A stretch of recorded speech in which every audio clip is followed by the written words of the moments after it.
Hello YouTube and welcome back to the channel here today. Today we're going to be continuing our Apothecary Diaries journey here with episodes 14 and 15. Very excited to be doing so. Last week presented a lot of possibilities for where to go next, kind of closing the first loop of that first core of the show and opening up the possibilities of the outer court.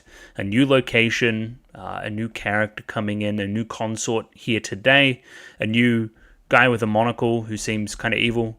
And there's like a mound. There's like a mound of soil that I think is important. Anyway, we'll see. Yeah, I'm glad to be back. YouTube comments. Let's go there for a start because I've got some stuff to jump off of, which I want to talk about, kind of general predictions and kind of that kind of thing that I'll get into. But first comment here, Pencil Sharp. Jinchi's relationship to the previous mystery is a less solid part of Maomao's deductions, but the part about the baby swapping would mean the Emperor's brother is actually the Emperor's son. And Pencil Sharp didn't consider this the first time they went through. I didn't consider it either. You're completely right. It completely recontextualizes that first scene of episode 13, right? Where that is now not a conversation between brothers, but a conversation between father and son. And again, Jinchi knows that, again, if what we're thinking is correct, Jinchi knows that Arduo is her mother, right? That means that he must know that the Emperor is his father, right? That has to be the case. Well, most probably. So he knows all of this, and the Emperor doesn't? Again, much like this comment here, which I'll get into, it just spurs off to a million other directions of other things that you have to consider. It's much like Maomao making the deductions herself. It just goes deeper and deeper the more you consider different things, right? And the ramifications of it, I guess. Yeah, impressive, I would say. And again, all that stuff I was talking about, like masculinity and being perceived as these truly masculine things and kind of bouncing those ideas off of his father, like his literal birth father, is like, yeah, it's very good. It's very cool. Either way, next comment here from Kelvin. Whenever Animiddo sees somebody evil, I say that they eat people because it's like the most stereotypically like evil thing I can think of, being like a cannibal. Like eating other people. Yeah, he eats people in his downtime, you know, normal stuff. The other one I normally default to, and I haven't done on the channel, but I really like it, he boils dogs. Like, again, like boils puppies maybe, something in that area. Like, just, he's an evil guy. Like, people don't do that. People really shouldn't boil dogs. I'm going out on a limb there, but yeah, maybe I'll throw that one in there sometimes from here on in. I like it. Last comment here from Bamps, and I specifically asked for Bamps to comment this because I wanted to bounce off a few of these ideas for this starting section here. So we call these crackpot theories. I don't think they're that far from the truth, if I'm honest, right? Okay. Jinchi all but confirmed to be previous Emperor's son. This one's literally in the text of the show, and it's a huge part of Maomao's character that she's not pursuing that right here, right now. She's even forcefully forgetting about it. Right? Right. Makes a lot of sense. Cool. More crackpot theory. Jinchi isn't actually a eunuch. Now, I didn't think about this one at all, but now that you mention it, it is interesting, right? Like, why is he a eunuch? Eunuch... You have no cock, right? You have no cock. So what that generally means is that's a punishment, is that they've gotten rid of that. So it's either something in Jinchi's past where he's come from this pretty noble birth type area, right? And did something and then they chopped it off. Or he's lying and he does have a penis. I don't know. It's a weird one to talk about, but I think it's why would he be a eunuch, I guess, is the more apt question there. Now, this is super crackpot theory because I don't know about all this, but it would make sense. I'll bounce off of this idea first. So Maomao is the other child that Jinchi was swapped with. And okay, so that's got some legs based around a few things, right? 17 years ago or 16 years ago was specifically mentioned as for when that kind of baby swapping shenanigan happened. That was literally in the historical text, right? That would make sense. We go even deeper here. So her dad, and we'll get into it, dad, snuck her out of the palace when exiled because he managed to save her from the honey poisoning, but lied and covered it up. So now I've got a different theory than that. I don't think it's like literally the kid. I don't, but that has a possibility to it. They would know that the child is not a boy. They would know that, so that can't be the case. Like Feng Ming and Ah Duo, they would have seen the baby naked and seen that it's a girl. So like that can't make any sense unless people are lying, unless Ah Duo and so forth are lying even further there. My theory specifically is more about the dad. So I agree with you, the dad is not the biological father. That's probably something that I've kind of toyed with a little bit in the past as well. Seems very old. Here's another thing, he was working in the rear palace. What is something about working in the rear palace? Eunuchs and women. So dad's probably a eunuch, right? Unless specifically he's a doctor that was from the outer court that was specifically allowed to be in the inner court, in the rear palace for specific stuff. That would make sense, but weird. My thing is there's this lady in the annex, right? And I'm largely theorizing that to be Maomao's mother, right? I'm thinking it's something, it's her biological mother, and we don't know who the dad is. The dad could be fucking anybody. And we've kind of smuggled her out as well, smuggled mum out as well, and she's been poisoned in some kind of way. That's what I think is going on there. So that's all this talk about irony when Maomao goes back to the rear palace. It's like, oh, that's ironic that she's going back to the rear palace after all this time, right? She's been kind of, kidnapped into there. And Dad finds that a little bit strange, but obviously can't talk about it. There's something with Dad being exiled and injured and leaving at that time and Maomao appearing. I think that's... maybe, yeah, weird one. But yeah, I think that the lady in the annex is important to the specific storyline as well. I don't know, that's just some far-off theory stuff, I guess. And to this last idea with the poison honey, I guess, we've kind of already done honey as a thing. I don't know about going back to the well there. Unless, again, what you're saying here is a bit more correct and honey's crucially important to Maomao as well, then maybe that would be somewhere we could go, but I don't see it specifically using poison flowers to make honey to poison people. Kind of already did the honey thing, I think. Either way, that's the YouTube comments through this week. Yeah, that was good. I liked doing that. I like expounding upon theories without kind of the constraints of the episode, I guess, and what it's talking about specifically at that moment. Pretty cool.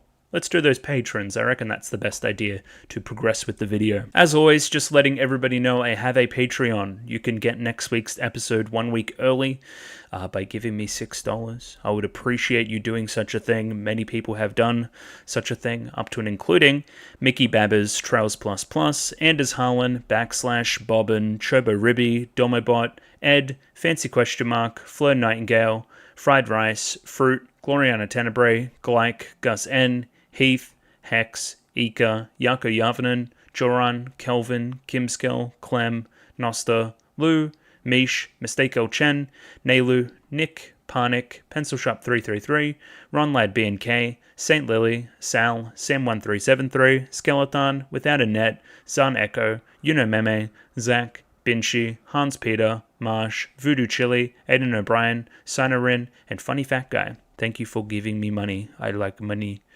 I don't know what that was. That was strange. Anyway, new episodes. What are we doing? New consort. I think that's the direction we go initially. There's Guy with Monocle. Guy with Monocle, I wanted to talk about this as well in my section before I was predicting things. It seems too obvious. Again, after the surprise of last week and him being cartoonishly evil, I think that him being cartoonishly evil is the exact opposite of what the show stands for, if that makes any sense, right? So the show's so much been about not judging books by their covers. I think right now they're wanting the audience to think this guy's the most evil man on the planet, only to have another conversation about it somewhere else. I think he's a little bit of a red herring, if I'm going to be completely honest. I just think the show's too smart to have such a obviously evil character. I would say. Again, very early in the show, Leafa is very much a character you don't want to root for. I'm rooting for her now. That things can change like that, I guess. You know what I mean? Yeah, an interesting one, something to watch. There's the lady with the blue rose. We're doing a lot of stuff with blue roses. I think she had a blue rose in her hair. She's very tall. She seems important. Keeping an eye on that. Suren, keeping an eye on that too. I reckon she may be a little bit more actually evil. We'll see. Again, evil's relative. You know what I mean? Bad, villainous to the intentions of the protagonist. You know what I mean? Antagonistic. Listen, let's watch the episodes. Episodes 14 and 15. As always, the Discord is open for people to talk to me about the show. I love talking some Apothecary Diaries, of course. Like the video, subscribe. Let's jump in. Let's do this thing. Episode 14 of Apothecary Diaries coming right up. After much difficulty for basically no reason, we have episode 14 of Apothecary Diaries up there ready to go. 22 minutes and 50 seconds on this one. Keeping up that consistency. I notice. Everybody else doesn't notice. I notice. What else do I normally say? Subs please version. Picture in picture in the description below. Let's give this thing a 3, 2, 1. Radio? 3, 2, 1, go. I forgot about the new opening. I don't know why, because I think it's quite good. Let's watch. Let's do that. I'm recording.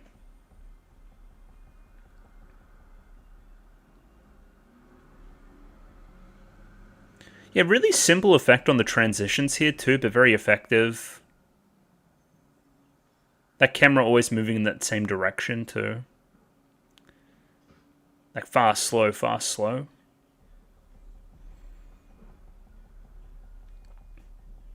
So I'm aware that you're looking at a, like, decaying blue rose, and you don't seem that upset about it. Until then?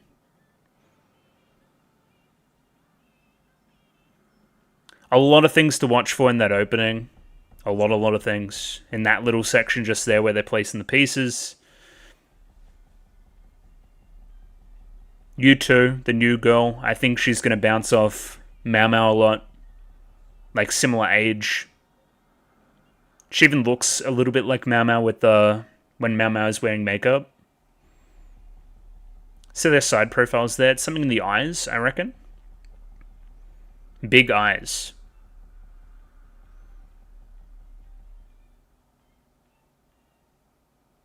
Cool.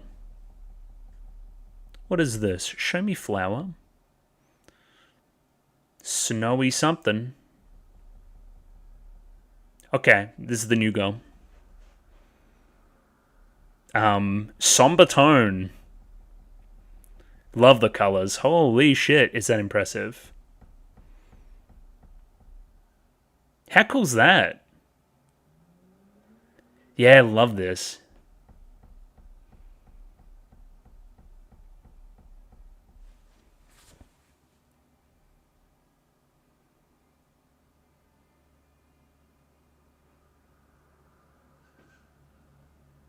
Importance, pomp, circumstance, all that kind of stuff. Loving it.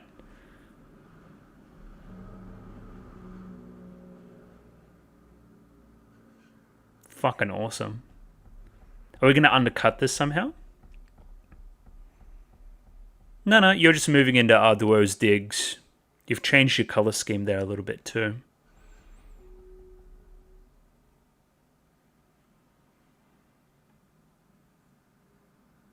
Okay. Maybe a little bit jaded and cynical about the whole affair.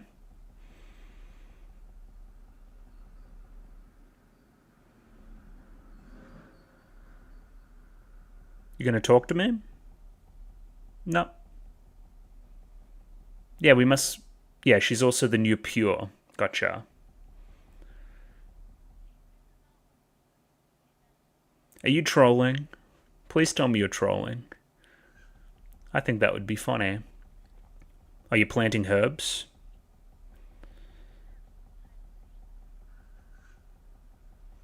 Okay.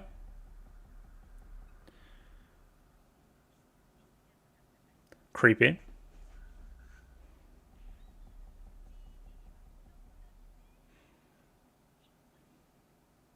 She found me.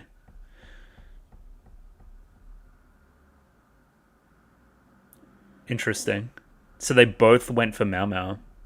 Again. The audio there was really weird.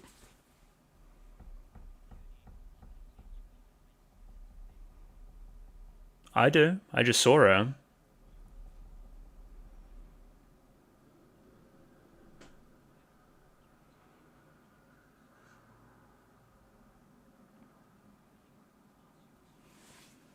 Okay, this seems like it has ulterior motives.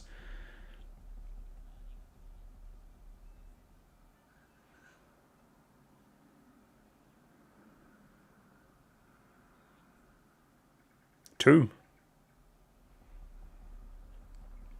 Yeah, remember she gave you the hairpin at the garden. Oh, does she want more education about that? That's funny too.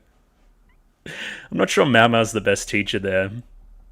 Well, actually, no, she was at a brothel for a long while.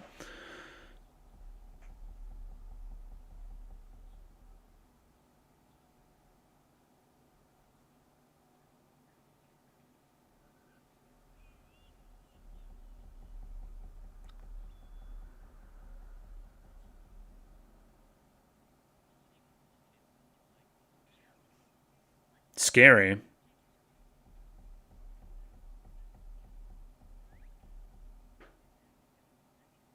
No, she's too smart.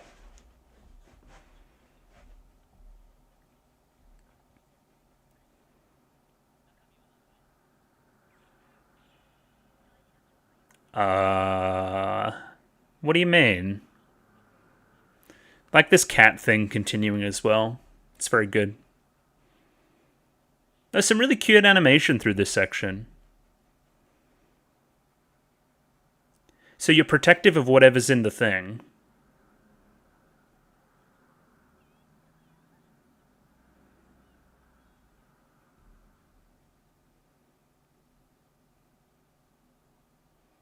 Yeah.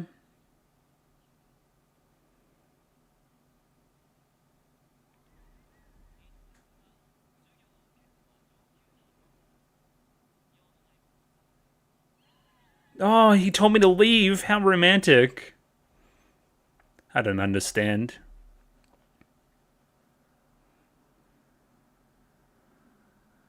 He's literally drowning.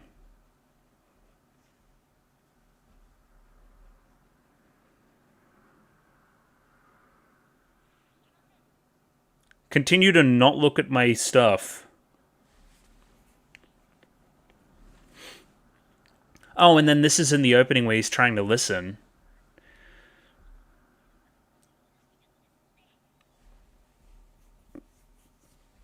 My secret technique? Alright, seems like Yokio got her way. That's good. Mm-hmm.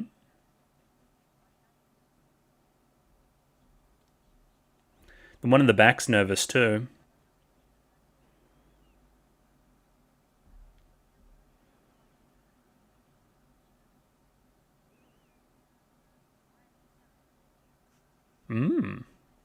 Voluptuous. Yeah, you've like traumatized half the fucking head ladies in waiting. Lolan. There we go.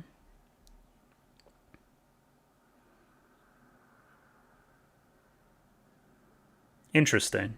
Bringing up the makeup thing. You seem kind of jaded.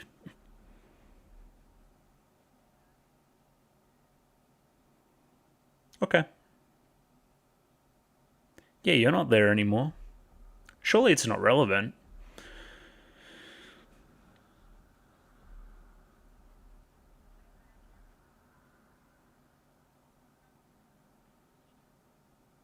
Mm-hmm.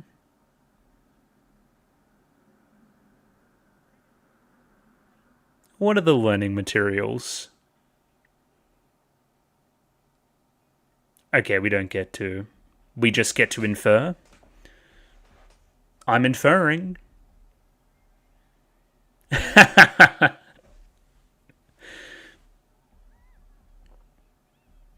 Yeah, you seem into it. You were into it before.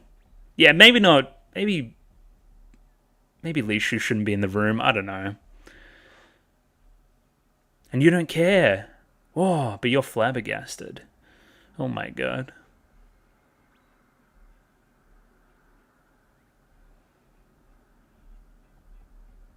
She should just bring in Pyron and all them. You know. I could probably teach in a little bit more detail.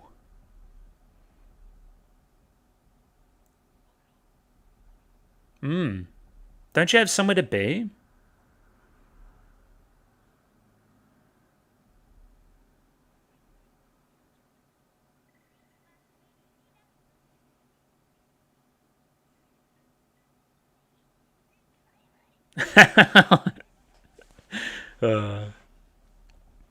You gotta give me something, Laulan. I got nothing.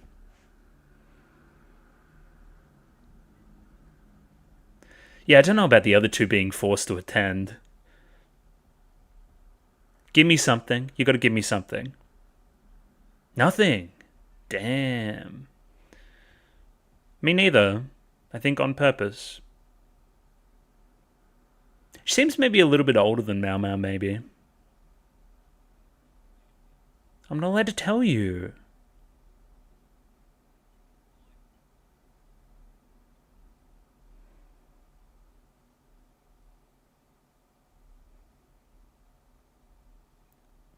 Real party atmosphere. Yeah, orderly. Yeah, we'll talk about her quite a bit, I feel.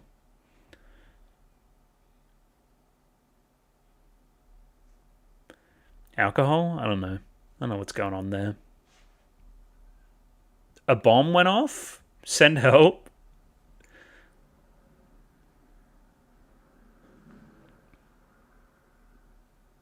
Yeah.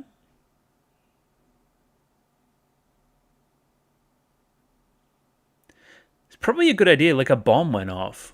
What are you gonna do?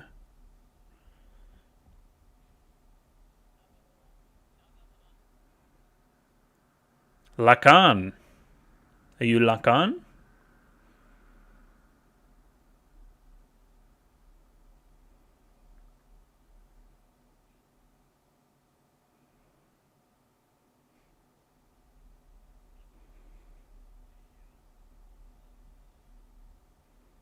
He did it.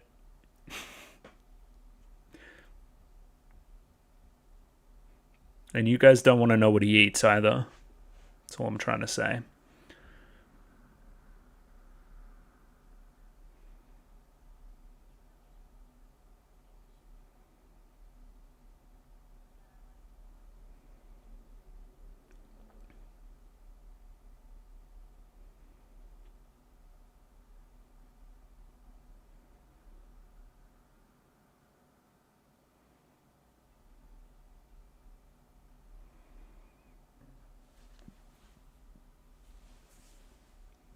Yeah.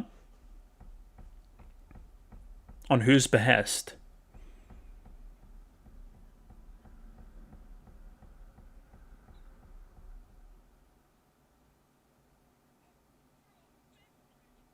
Yeah, I thought that was the implication already. Okay.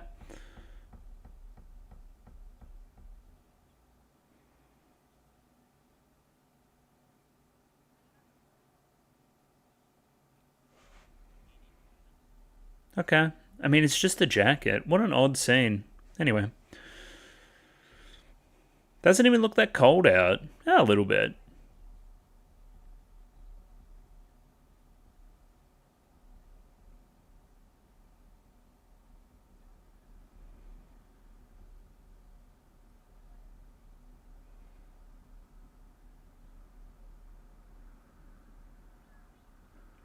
No, this is the same place again. So here's the thing, why they're not planted anywhere but here?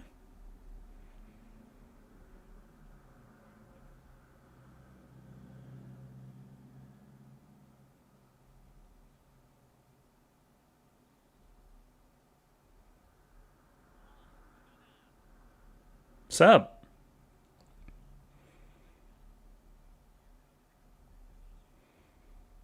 He doesn't know. He hasn't been caught up on the plot. I mean, who wouldn't?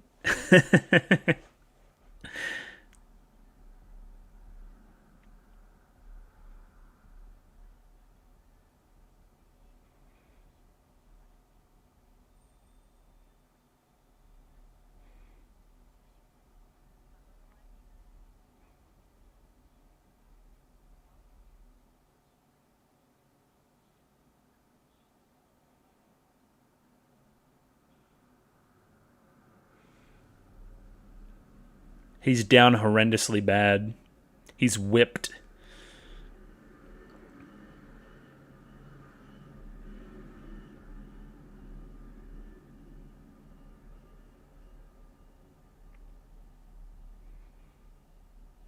It looks like there was some kind of explosion.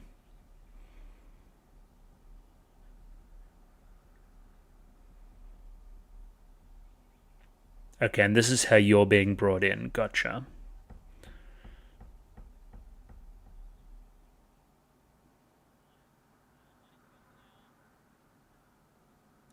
Understood. Continues walking forward. What are you going to notice?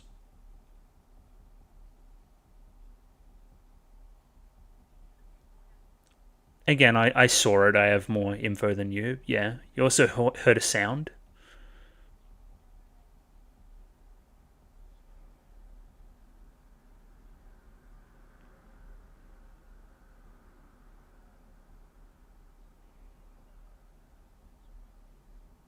What?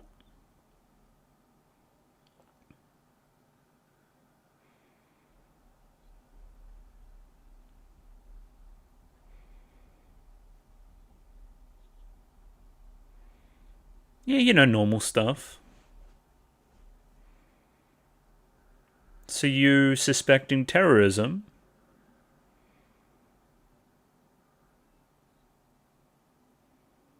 Oh, yum. Have a bite.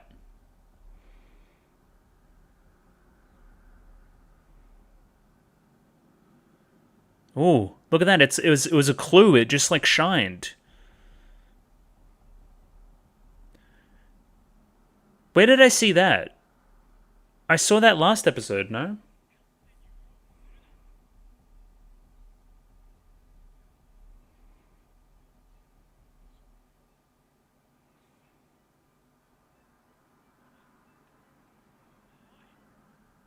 Interesting. I like how you just ignore Lihaku completely.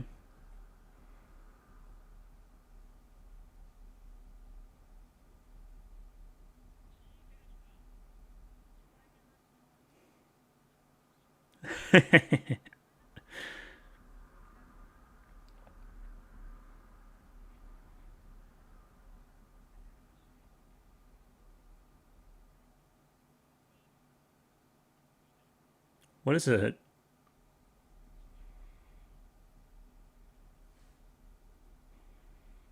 What are you trying to do? Just some science, as you do. The pipe. I'm sure I saw the pipe last episode.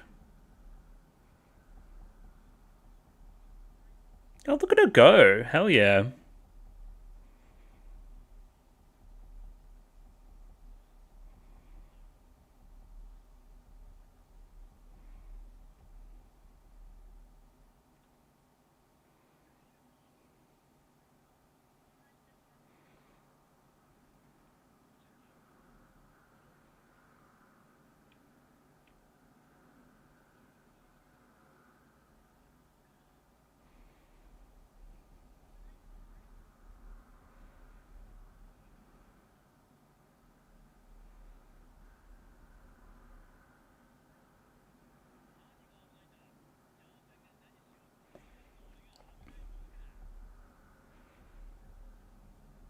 I feel from the opening you may be set on fire soon.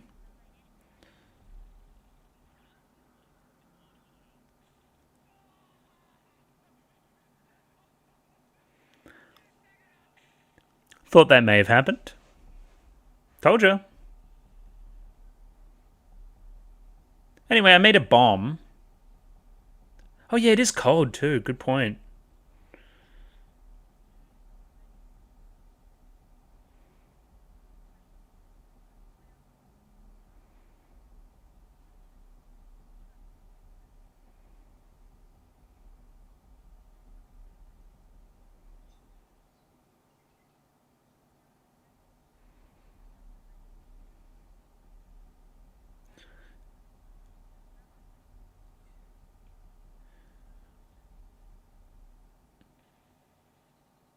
Okay.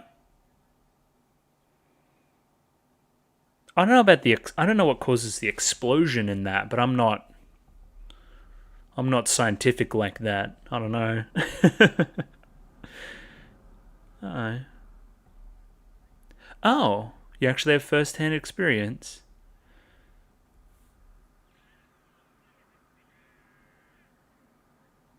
I mean, that's a classic one, like somebody smoking where they're not supposed to and something exploding, just not with flour. Generally some other chemical.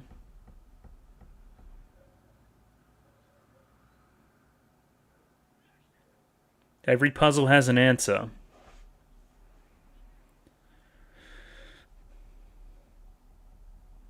Who's that?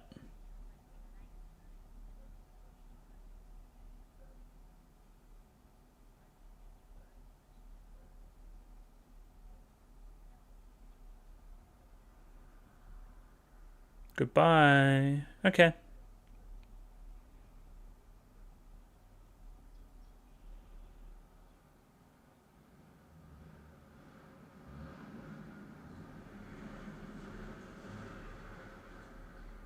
Yeah, and then what was his name? Lucan or something? He was looking at it, so keeping an eye on it.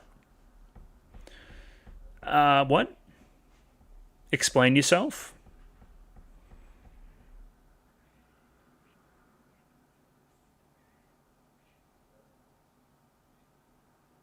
Uh, okay, that stinks in next episode. Yeah, okay. I'm tempted to go back immediately and just have a quick look at episode 13 just to see where that pipe was, because I don't know if it was in the opening or at the end of last episode or something. Also, if there was an explosion and somebody caused the explosion while smoking, why isn't there a body? Or somebody that's burnt? Or like a person there, right? I'm saying that it just simply being, oh yeah, some guy was smoking and something blew up. How does that impact the plot? Like, not at all. So why else would that be there? Other than to introduce the pipe and to introduce Lee Haku back to the plot? Like, I don't see how that... I think there's something more to it, is my point. I mean, obviously, why else would it be included? Again, the other thing that characterized this episode in particular was the new consort whose name is escaping me. Lao Lan, something like that. I'll catch up on names here in a second. It's Lacan and Lao Lan. That sounds too similar. Lucan? It was something like that.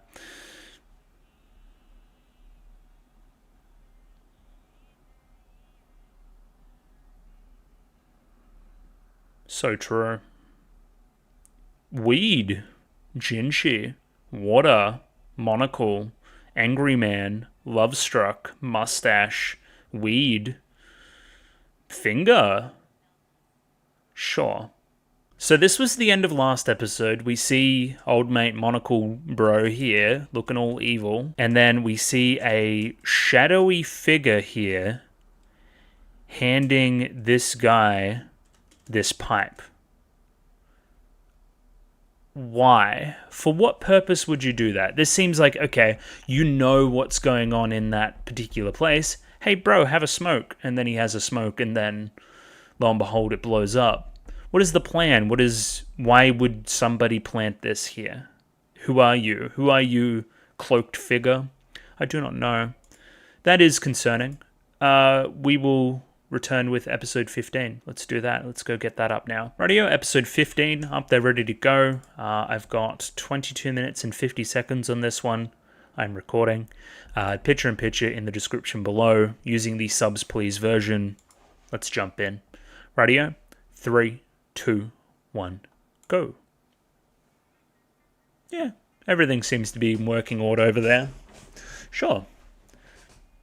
Yeah, why would you plant the pipe? Because it's not to fuck over that guy, it's more to destroy the warehouse. Is there evidence in the warehouse or something like that? Do you want to generally increase unrest? Also, something I should consider as well is, hey, a lot of these things in the opening have just straight up happened.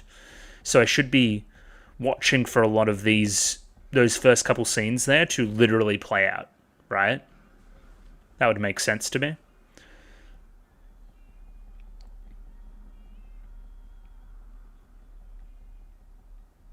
Now, who are my suspects for who's the shadowy figure? I mean, monocle guy is probably number one.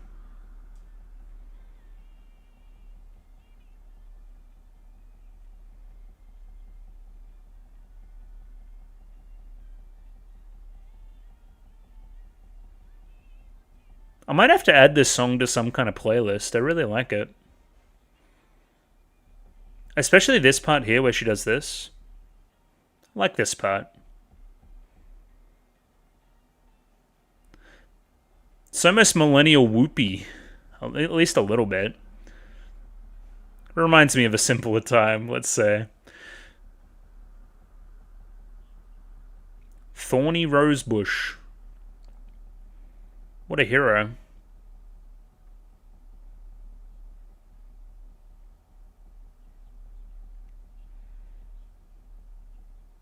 You're very good at eavesdropping. And now you're putting that together, she's from Verdigris House as well. Yeah. Okay, now you're putting 2 and 2 together.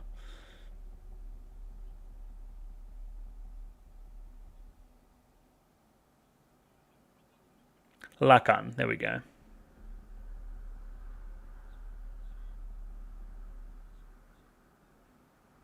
Oh, I don't know about his voice. What an odd voice. Raw fish. Raw fish is a pretty common allergy.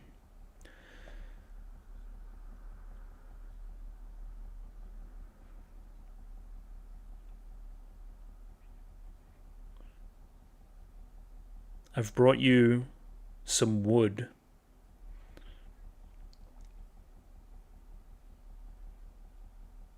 Okay.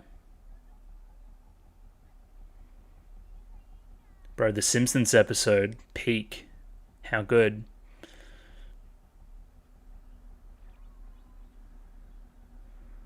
You're my hero, Gao Shun. Oh, really? Explain.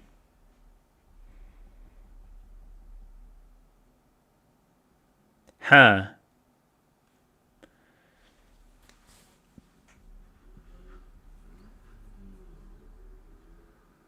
Huh.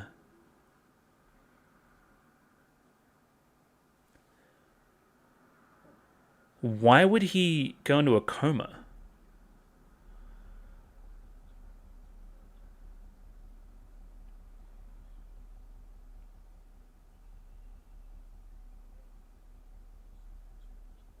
Hey, you know a way to a girl's heart, Gao Shun.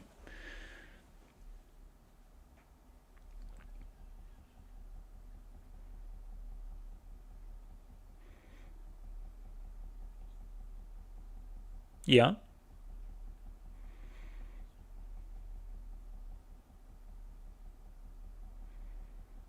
Fugu.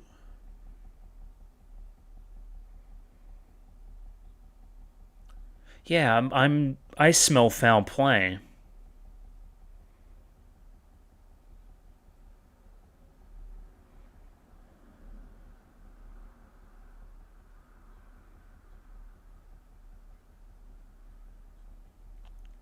Huh. It sounds very interesting. Sounds like a moida.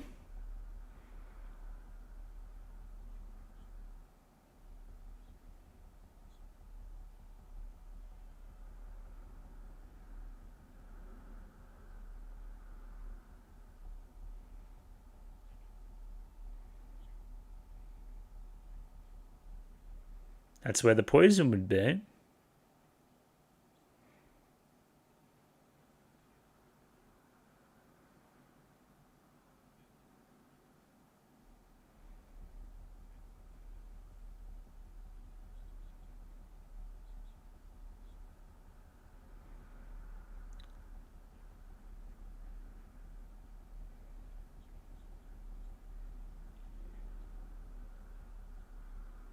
Very, very similar cases.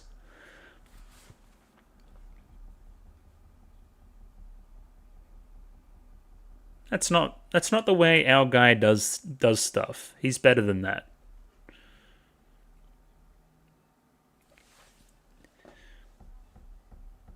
Yeah, this whole thing, it absolutely stinks. And I'm not talking fish. It just stinks of foul play. Flour.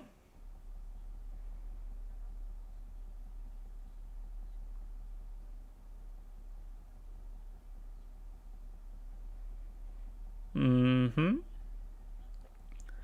You in the shower? What is that face? Oh, that's great.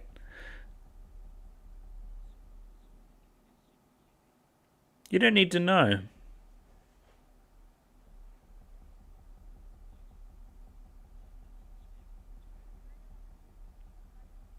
She got your ass.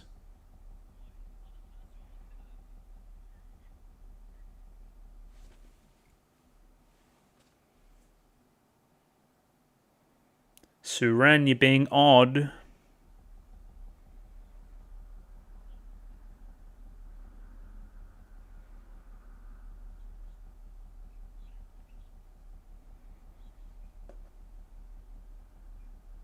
Mm-hmm.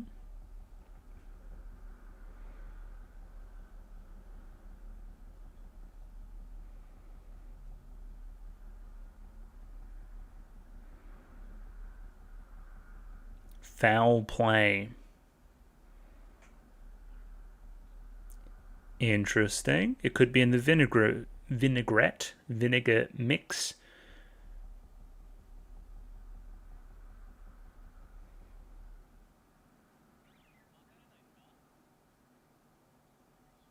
You're being annoying. Get out of here.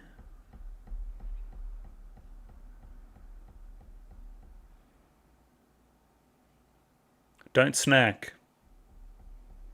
Yeah, he's like a, yeah. Very, very childish.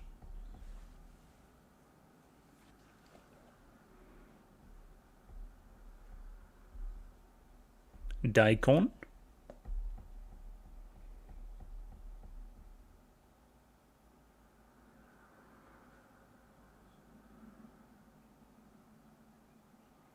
I love some strange seaweed. Yeah.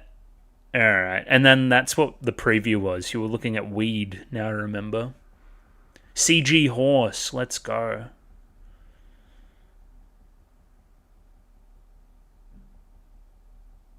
Look at this freak.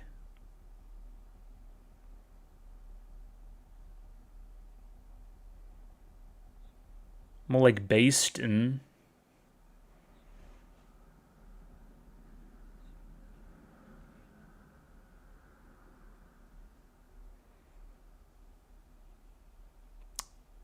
Front and center.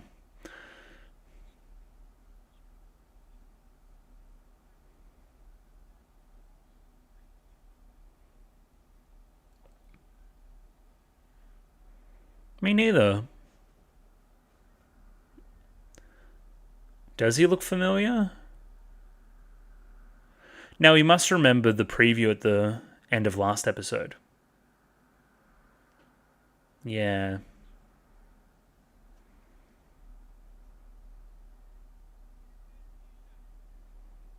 Okay. Should be lots of evidence then.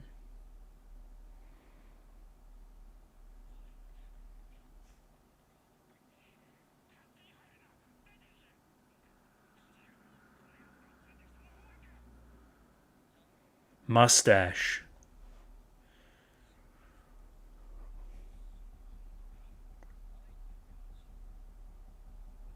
Damn. The tongue click.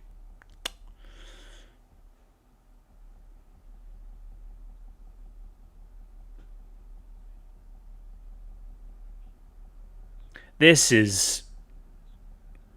Now, I don't want to say that he eats people, but it's certainly looking that way.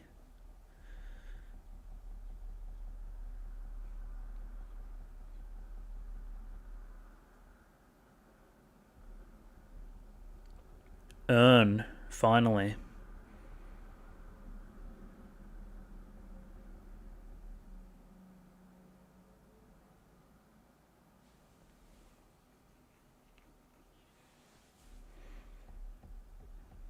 Giga seaweed.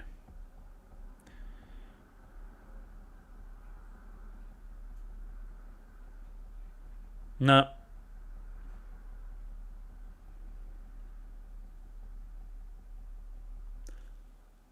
Did you put something in there? What did you do?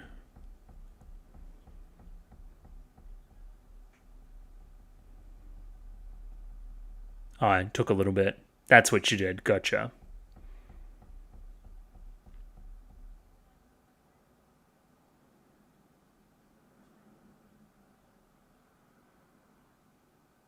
Yeah, okay.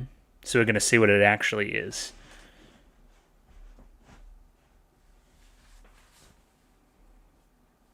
Southern seaweed, finally.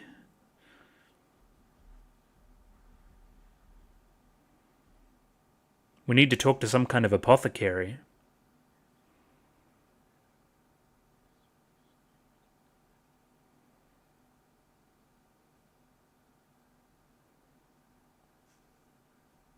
I like the soundtrack here.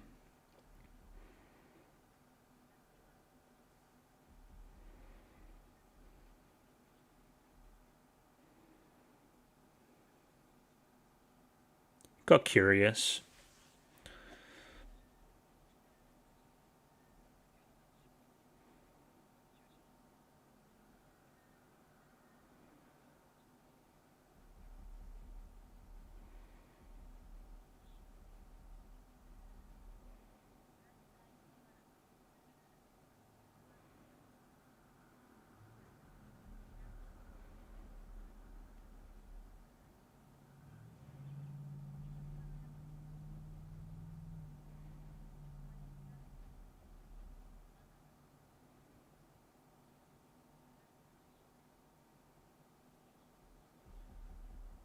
Yeah, explain.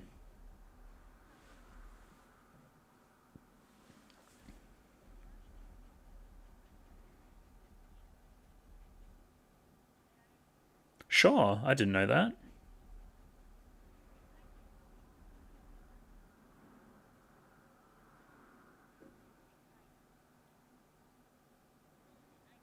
Don't eat it.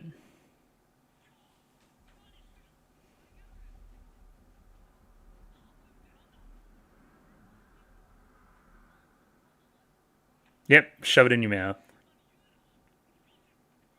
Yep.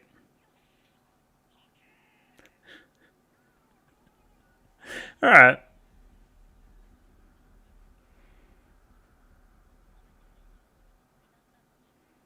You probably shouldn't eat the poison, I'm gonna be real. That left somebody in a coma. Like, that's pretty bad.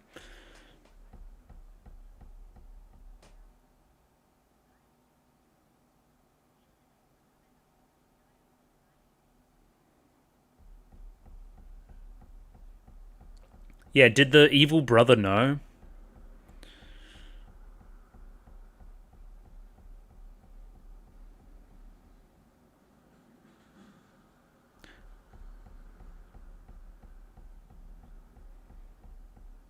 Well, some of them are. Sometimes.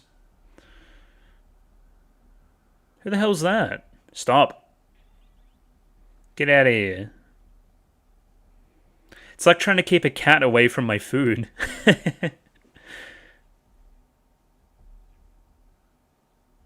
Gotcha. Yeah, thought it might have been. Obviously. It almost seems too obvious.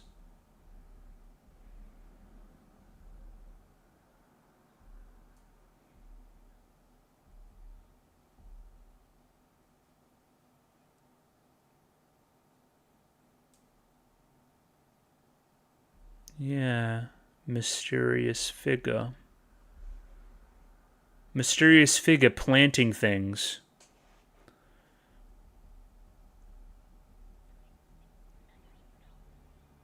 What is that?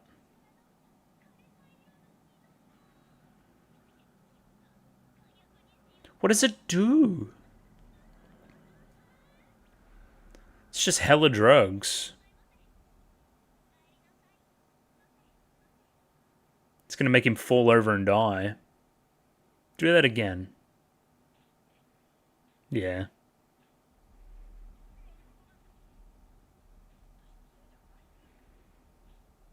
I made him too horny. Yeah, you know.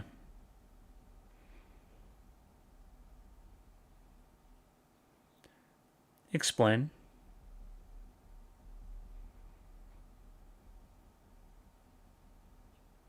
Okay, sounds like somebody we know.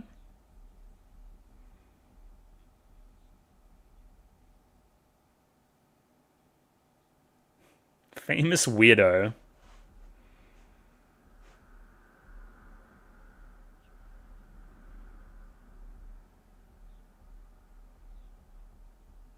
He loves a rumor. I've seen that already.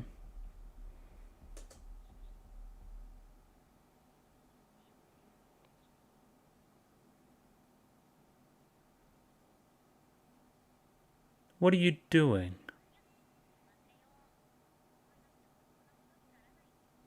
Should I know something? I don't know that. We'll explain.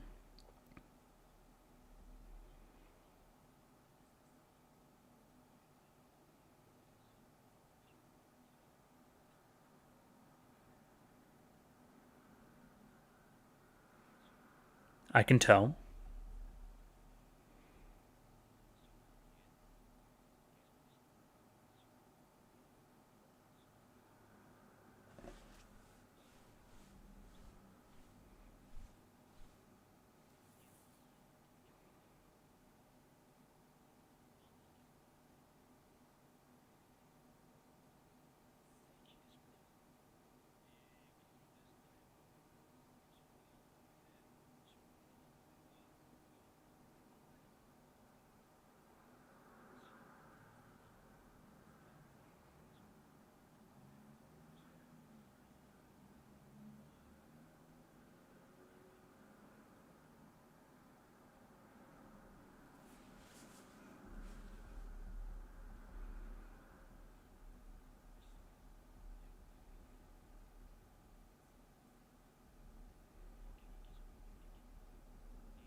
Hmm.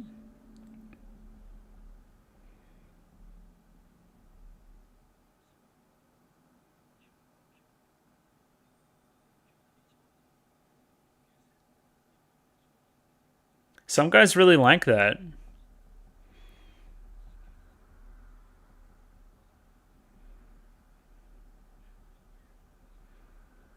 Among Us?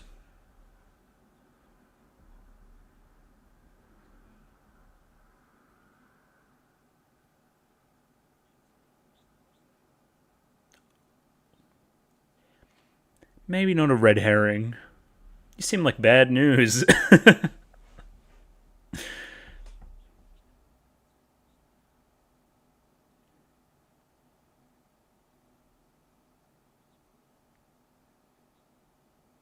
I think I'm putting two and two together here.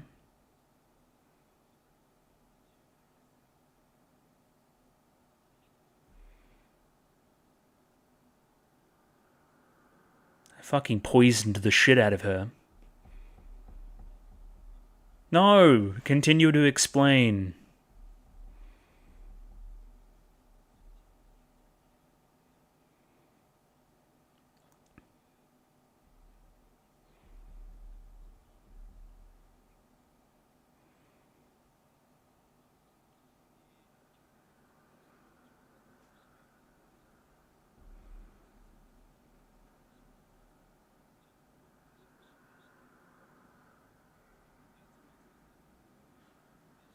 Mm-hmm. Secret technique.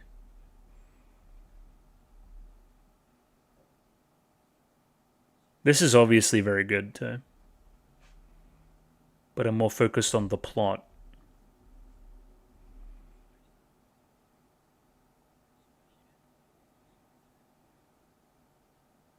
To figure out the will.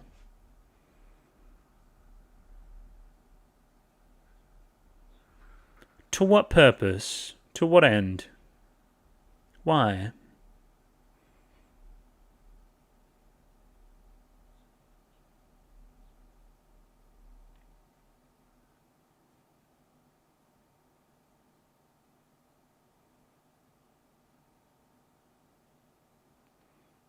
That's a lot of plot coming my way.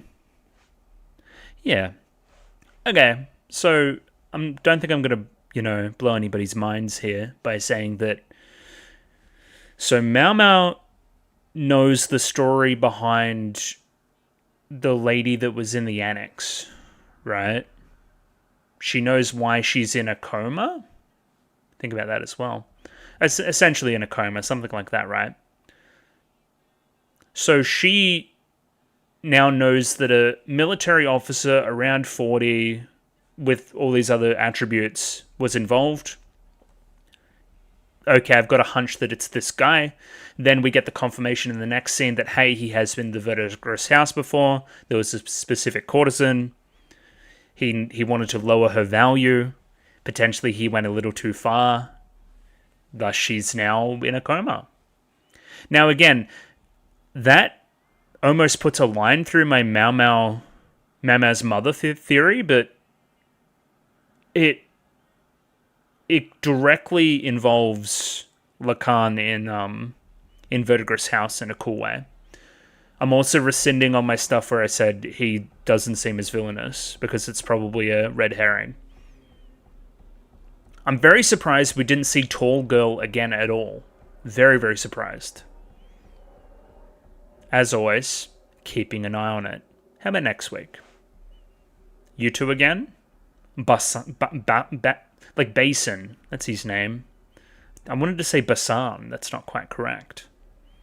Okay, that seems like some fucking Da Vinci Code bullshit. And yeah, as always, I'll return tomorrow for some analysis on the 2 episodes, but mostly very, very enjoyable, I would say. That's the main word I would use to describe them. Intriguing, this new character, Lacan, very intriguing. I want to learn more about the new consort, of course, as well.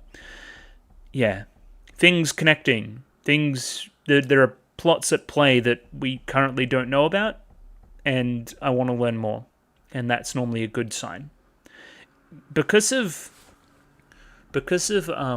previous arcs now and early stuff becoming very important, I've got a better clue into what to keep an eye on, and I feel like I'm keeping up a lot more. I feel like that seems suspicious. You seem suspicious. You're sus. That kind of stuff. I feel like I'm doing better there. But yeah, tomorrow I'll return for some analysis. Yeah, I will do that. So I'll see you in a second. And we're back. It's the next day. Another couple of episodes of the Apothecary Diaries into the book. Pretty good ones, I would say. I'm generally pretty impressed with them. Yeah, continuing the hot streak the show's been on, I guess I would say. Just more intrigue. Intrigue everywhere. Because of such intrigue, I've got the opening up here, and we're going to have another look at a certain section, which I think is pretty telling. So this came to me in a vision last night. So that's, again, I'm like, oh, the opening now makes a whole lot of sense in particular sequences, especially considering I guess you would call them board games that my friend Lacan was talking about. So to start us off, we have decaying blue roses into Lacan kind of opening his eyes, or he will, yeah. Maybe if I put it on 2 times speed, things will go a bit quicker. So the blue rose thing, I think the blue rose is more specific to that other tall girl that we met briefly a couple episodes ago, so less about that, more about him like hearing something and then opening his eyes, seeing a couple of things, up to and including the red nail polish, which we'll keep an eye on. Green as a background color as well. Again, I don't see Maomao's hands a lot, but she wears green. I don't think she wears red nail polish. I think this is more alluding to, again, this lady in the annex, the lady that was at Verdigris' house that you're seemingly involved with, right? So then if we move out of that section into the part where we're playing, they mentioned, so it was Shogi and Go. I would imagine this is, or more appropriately, Go, it would be. This is kind of that game, I believe, with the different pieces. So we see the same red nail polish, like this, with the sleeves and that kind of thing, like a, nice piece of clothing that somebody, like a courtesan, would wear, right? I'm imagining this is the courtesan we're talking about that had that previous relationship with Lacan, and then this is her after the fact, right? Whatever he did to her, it fucked her up bad. She's now bedridden, like almost lost her mind type vibes, like continuing to play with everything that's happened to her and not quite understanding what's happening, and then that deteriorating even more into whatever she's at now, like in a coma or that kind of thing. Oh yeah, there's even more here too. So okay, now we open the blue rose. Now again, I thought that this was more specific to that other character, but maybe not. Especially, maybe this blue rose is specific to this particular Verdigris house courtesan, because decaying would kind of match what he's been doing to her, right? Or did to her, per se. Now, this one's the most telling. This looks like the grandma. This looks like the fucking old lady of Verdigris' house in the background would then attach itself to you painting your nails quite well and the sleeves. Cool. Like, this would squarely put you in Verdigris' house. Something you could probably look at the flowers over here as well. I theorized in the past, especially based on the flowers, that this would be a young Maomao. Whatever happened to this lady probably happened when Maomao was quite young. I'm seeing, even if this lady isn't the mother, which I probably don't think she is anymore, even though it kind of matches up, definitely a strong influence on Maomao from a young age, right? Remember there was that servant girl at the other brothel, right? And she was like really attached to one particular sister, even if that wasn't especially like her biological sister. Like, I sense a similar thing happening here between these two characters, I would say. And again, grasping at the heart, whatever happened to this lady, it scarred you emotionally. I mean, to say the least. We've seen that demonstrated as well. She doesn't want to go visit the annex. She doesn't want to face herself with what has happened in the past. This links all the way back to even the first episode, right? Where it's like, how did you know about the makeup poison thing? It's like, well, something happened in my past that was kind of similar, that kind of inspired this whole thing. Maybe inspired this whole poison obsession in a way as well. And then from there, I think we get into a few more things that are a little bit more specific to other aspects of the arc. Again, I'm seeing like Jinshi here, but again, I've gone through all that already. Yeah, I think we're starting to put the pieces together there for sure. So let's take a step back. Let's talk about Lacan, Mr. Monocle himself. Again, previously I said maybe it's a red herring, maybe he's not super evil. Based on available evidence now, I'm willing to say that he is supremely evil, that he is an evil man. Again, he took a liking to this particular courtesan, right? And really wanted to purchase her out. He couldn't, he didn't have the money to do so. He kind of wanted to ruin it for everybody else as well. Like, it's kind of that kind of real destructive type emotion to it, I think, and did something to her which has essentially killed her. He's a murderer, and that murder is like specifically tied into Maomao and her story, right? It's almost like this is her arch nemesis in a way now, which is really cool. It's a cool thing to think about. And again, his actions through these 2 episodes make a lot of sense. Now, first things first, he has the pipe. He planted the pipe. Maybe? So, okay. He hears that somebody from Verdigris' house, and specifically eavesdrops Verdigris' house, a girl from there, is around here. Okay, let's put something into play. I reckon it may be this particular girl or somebody associated with this particular girl. Let's put this piece in place to see if she like takes the bait and solves the mystery. Lo and behold, there she goes and solves it, right? Or I guess Lacan doesn't have all the information there, but he kind of eavesdrops a little bit of it as well. So he's like, okay, let's take it a step further. Let's give something to Gao Shun, a pretty simple case all in the end, and see if she can figure it out. And lo and behold, she does. Again, this entire time, he's like literally testing her without any of us knowing that. Like he's going like, Are you who I think you are? Are you who I think you are? Again, based on his connection to the house previous, right? So yeah, this gets personal for the two of them for sure. And again, unbeknownst to us initially, it's been happening from pretty far out. Like, we'll see a lot of evidence for it in these 2 episodes for sure. And now Jinshi's getting involved. He wants to become further involved with Maomao. He'll learn about this. Does Jinshi even have the power to take out such a strategist? Remember, Jinshi's major, I guess, folly of his character, at least in his own opinion, is that he's not a very good strategist. Is that he doesn't have that kind of element to his personality that a lot of other characters in the show do have. So how is he going to combat this guy that's like super good at this kind of stuff? Yeah, with the help of Maomao probably. And again, that adds to the whole inferiority thing you have going on. Fascinating. Genuinely fascinating. Putting it all out kind of explained like that makes it make a whole lot more sense. Let's go back through this one more time and we can see more specific examples of this kind of dynamic playing out, I would say. Now, all that being said, this opening sequence of episode 14 may be the best thing I saw the entire episode, right? The entire 2-episode kind of chunk. This is fabulous. This is fabulously directed. Love the colors.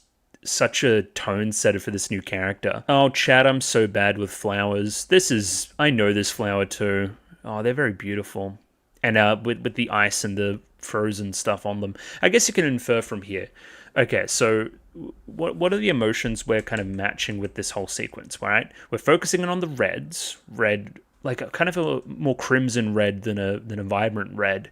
Dried blood almost is the color I'm getting here. Something's happened in your past that you're trying to put up walls to stop from happening again, maybe? Yeah, it's almost like a funeral procession, right? In the coloration and the somber tone and everything else, right? You don't look exactly jazzed about being in the rear palace. You don't look exactly jazzed about your current relationship with the emperor.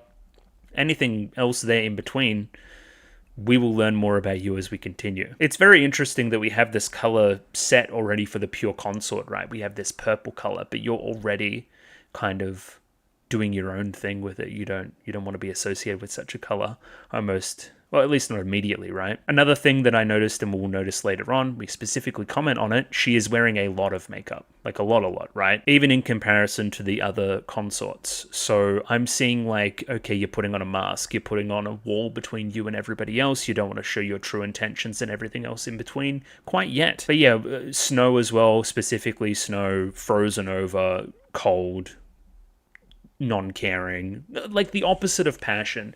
It's the same thing with the red. If it was a vibrant red, I'd be like, oh yeah, passionate, fiery.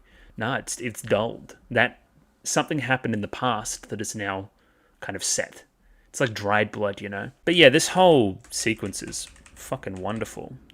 I love the ambition of it as well. It's so slow to start the episode and deliberate and really, really cool. The music here is brilliant as well. Shoutouts to my boy Kevin. Yeah, again, the scene takes on a different tone once we go inside kind of it had a name, something pavilion. The purples kind of take over a little bit more, but still they seem markedly more dull than the other purples from episodes 10 and 11. I think this here's the most telling sign. She takes that kind of piece of the headdress off her head. She kind of tosses it aside with no care for, I guess, the gemstone on it, the red gemstone and that kind of thing. Feels very much like she's here out of obligation more than anything else. Like she's been forced into this role, and she's just kind of... It's like me getting home from work and just like tossing my work shit aside. Like, I don't want to think about this anymore. This is a job to her. It's not a passion for her. I think that's what we need to get across here. Character posing, telling us the same old story. Casual, nonchalant.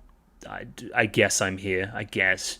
No enthusiasm there. I've highlighted this a couple of times, but specifically in the eyes, I see a lot of Maomao. Big eyes. Especially when Maomao is wearing a ton of makeup as well. I feel like they look quite similar. So maybe we'll play off of that. This episode is called The New Pure Consort. I guess this is the most important thing that happens this episode. Other than that, we just kind of make a bomb with Lihaku later on. So I guess, yeah, this is the most telling thing for the episode. Oh yeah, specifically that word pure as well, along with all the other things that we've seen. Like this real funeral vibe to it all, this real like everything's clean, everyone's walking at the same pace, there's not any like goofy characters, all of our ladies in waiting look the same.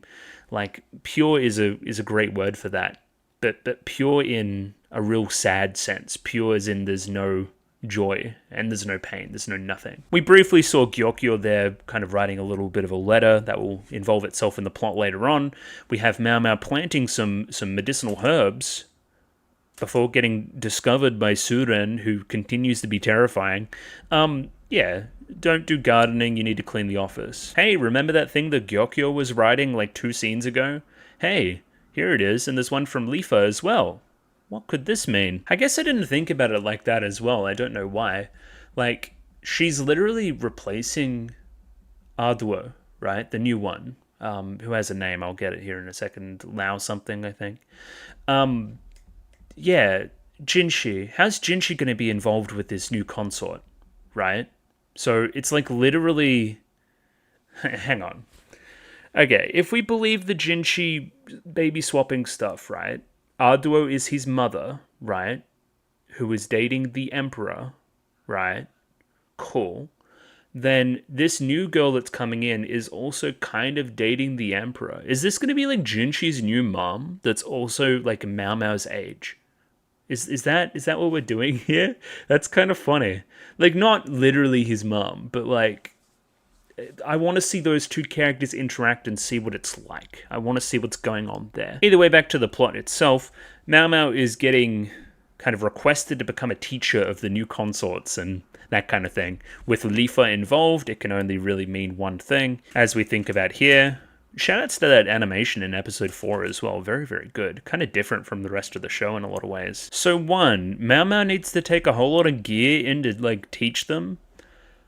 Do we use said gear? I don't remember seeing any of this stuff used. I guess, again, you're hiding it from Jinshi. You don't want him to even see what the teaching was about. That's why you kick him out and everything else. Secret girl's business, you know what I mean. I just don't see what this big package is for. Again, maybe I'll rewatch and see.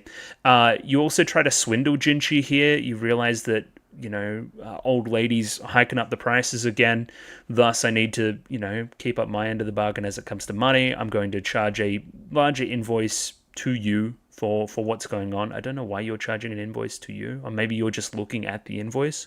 And yeah, you're writing a bigger number on it. Jinshi's kind of clueless before Suren comes in, and then, yeah, checks up on what's going on here. Wonder why there's different colored ink. Again, you're watching her every move. Very, very interesting dynamic, I would say. Yeah, it's almost like Suren is very protective of Jinshi overall. Question mark. I wonder how that's going to play out. Yeah, again, as I commented in the reaction, I like this kind of cat stuff continuing with our good friend Maomao, which is kind of like meow meow, which is cool. This is kind of Maomao's first time in the rear palace again after a while. She kind of forgot the old kind of atmosphere that was there. I guess it goes to show the contrast between the outer court and the inner court. Here we have Jinshi walking through. You don't normally get this reaction from everybody else. Specifically in the rear palace, he is very, very much popular and somebody you very, very much want to impress. Again, more knowledge to maybe Maomao and definitely the audience that Jinshi is a very good control mechanism within the rear palace. Like, he like literally tells them to leave and then they just like, you know, they go crazy for it. I just don't understand. Either way, Jinshi thought he was invited to the high-ranking concubine's teaching meeting. He very much is not. Let's push him outside. And yeah, this was the cue to me, like this kind of stuff here, that a lot of those scenes in the opening are going to continue to play out, right? So we see this one here, and then later in the episode, we start to bring up like an explosion and flower and like an ignition source and that kind of thing, right? And Lihaku's there, and I'm like, okay, I see where this is going. He's going to be set on fire, and we're going to need to throw water at him. There was a couple of other ones, specifically, I think next episode with the seaweed, you eat some and then you're like shoving the anemic like agent into her mouth. You're trying to get her to throw up so she doesn't like literally poison herself and die. Again, something that was in the opening. Again, this opening seems to be pretty specific to scenes that'll actually play out, which gives me a lot of hope about my earlier stuff regarding kind of the game of Go and that kind of thing. and that lady at Verdigris House. This line here implies that the relationship between you two has gotten better. I thought, again, you were still, like, bullying her. Well, maybe less so than the other ladies in waiting. I don't know. As long as that taster is with her, she should be better off than before. Sure, things were going pretty bad for you last time we talked to you. I don't know. Let's again live in our little happy, kind of naive world and say that these two have now hit it off and are good mates. Let's say that. I commented here that it's funny that Maomao has like literally traumatized like half the ladies in waiting in this room. I think that's kind of funny. We also mentioned that you're looking very voluptuous. Definitely way more healthy than you were before. You were very gaunt and sickly. And now you're not, which is good. So again, still some really obvious stuff, like Gyokyo, polite smile, Lady Lifa looking very dignified, I would say. Lishu, very nervous, and then over here we have Lao Lan looking posh, for lack of a better term. Non-caring. She's better than all of you, and she knows it. She's not conversing. She's not politely smiling. She doesn't even give Maomao the time of day. She's not even looking in her direction yet. Like, just keeping an eye on it. That's what I'm kind of trying to say here, because you're a very, very interesting character early. We mentioned here that her face seems northern, but she's wearing a flashier southern style. I wonder if this involves itself in your backstory at all. I can't really tell what she's thinking under all of that, under all the clothing and under all the everything else, under all the makeup. You're hiding something, or at least not showing your true self. In a very Maomao way, she also offhandedly comments that the Emperor should be pretty interested in her, should keep the kind of balance within the rear palace, healthy and that kind of thing, and then says, who cares? You care. You clearly care. You keep thinking about it and then telling yourself that you don't care. Very, very Maomao moment. Like, you still care about the rear palace, even though you want to put up this guard that you don't. Oh, I see what was in the packaging. It was a bunch of books and that kind of thing. Let's say some kind of equivalent to the Kama Sutra. It's just techniques, for lack of a better term. I really like this scene kind of comedically and all the different reactions of the different consorts and everything. I think it's very funny. The sparkles in the room as well. Yeah, we don't need to hear what's going on. We can imply. We can infer. So Gyokyo into it. Cool. Lifa into it. Again, these two ladies are, at least like late 20s, you would say, at least. Again, I've been bad about ages in this show, so let's not trust me for anything. Let's say the appropriate age to be doing this kind of thing. Again, in kind of contrast to Lishu, I guess, again, when else are you going to learn? But I don't know, maybe a separate lesson for her, I would say. And same old Lao Lan, nonchalant, doesn't care. I don't need to read this. I don't want any of your knowledge, closing herself off, all these different words. At least we get a little bit of characterization for the lady in waiting back here upon reading a little bit of it. Just a little bit of a blush, not keeping up that appearance the same way you are. Gotcha. Something here with like bird wings too? Is this like feathers? I don't know. Weird. Jinshi, in a very jobless fashion, is just kind of listening the entire time, trying to figure out what's going on. Very, very jobless. Go get a job. Upon the conclusion, Jinshi is finally let inside and sees various different reactions, leaving him way more confused than before. My initial thought is like, how would Maomao know this? But then I'm like, oh, like she literally like grew up around a brothel. She literally has like the best people around her all the time to be teaching this kind of thing. Yeah, maybe, I don't know, invite Verdigris House into the rear palace and, maybe learn firsthand.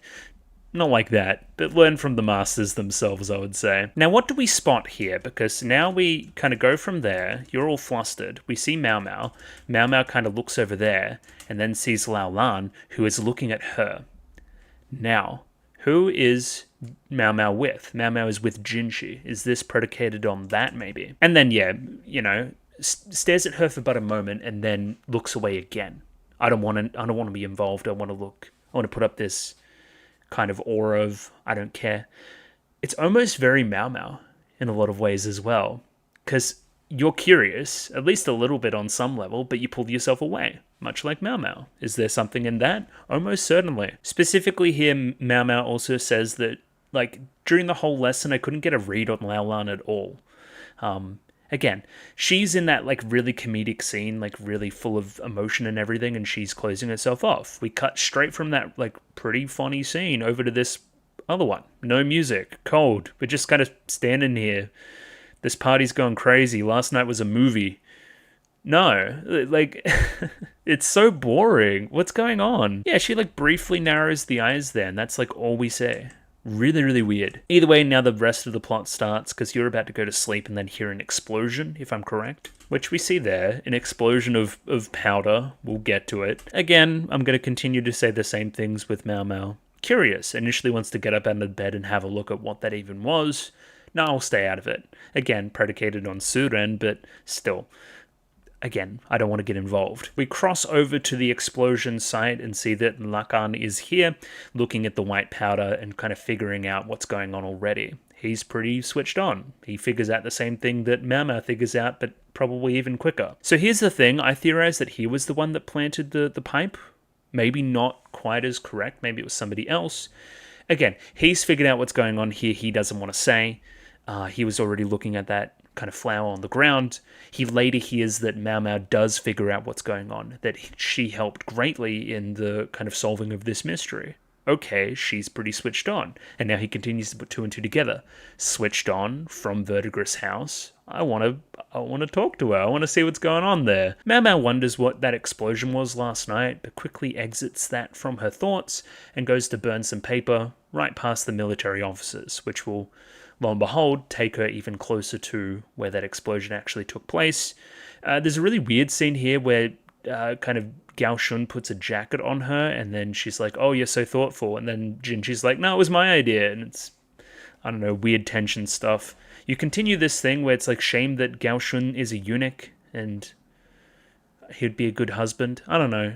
Weird dynamic. This is starting to make a lot of sense as well. We continue this kind of grand metaphor of you kind of like looking for medicinal herbs and getting dragged into drama, right? So you see some in like literally the same place you were last time that dragged you kind of into here, and you saw that mound and the tall girl.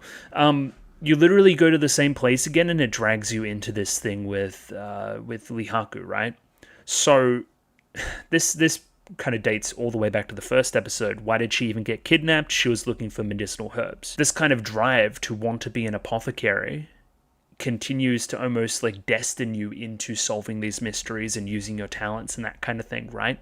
Now I want to see what you being an apothecary is predicated on. Is it predicated on this lady? Then there's a grand irony of this dragging you into Lacan again, right? Helping you meet almost this arch nemesis type guy again after all these years. Is this apothecary stuff? Is this medicinal herb stuff? Just one to continue to watch. You keep looking for these herbs, you keep trying to collect them, and it drags you into trouble. What is the wanting to collect herbs predicated on? From here, the rest of the episode's pretty self-explanatory, I would say. We just kind of do the whole flower thing, right, and figure out the mystery. I really like Lihaku. He's big, like, himbo vibes, and I just kind of enjoy that. He doesn't seem like a bad guy. He tries to do the right thing. He says hello to everybody all the time. He's just, like, kind of polite. He's working hard to kind of be with big sister Pyrin, kind of trying to buy her out or whatever else. Anyway, because a lot of money. He's ranked up since the last time we saw him. He's just, I don't know, he's a simple guy. He's got simple pleasures, and he's just pursuing it. And I think we can all say that that's pretty cool. I particularly like this scene in a minute where he's trying to tell Maomao to stop, and then she's just like kind of not listening. Again, he's not that. He's like a big teddy bear. He's not intimidating at all. Again, contrast him with Lacan and you will see what I'm talking about. Like, Lihaku here doesn't even know that she got fired. He's very... yeah. You guys know. Either way, we've dragged Maomao into the explosion type story. She's going to figure it out now because she's brilliant like that. She's interested. Now, the solving of the mystery here is kind of, I don't understand it, but sure, they go through it in a pretty methodical fashion, like any good mystery show, presenting all the elements and then presenting a solution. Pretty well done. I liked it. I just don't really understand how flower turns into explosion. I don't know how it expands. I get how it catches fire, but how does that cause a big boom? Again, I'm not gifted with the knowledge of this kind of stuff either. Like, some specific things you pick up immediately. Like, this wasn't a fire, this was an explosion. There's soot on the opposite house. They suspect arson, they suspect foul play and not an accident. Thus, that's why Lihaku's here, because he's pretty high ranking. They want to figure out who did this, who set this on fire. It may even be, like, a terrorist attack type thing on the palace. That's no good. We figure out from here that it was a food storage. I really like this segment too, where we just kind of pan over to the pipe here, and it's like literally sparkling like a video game. Like that's a clue. You got to go look at it.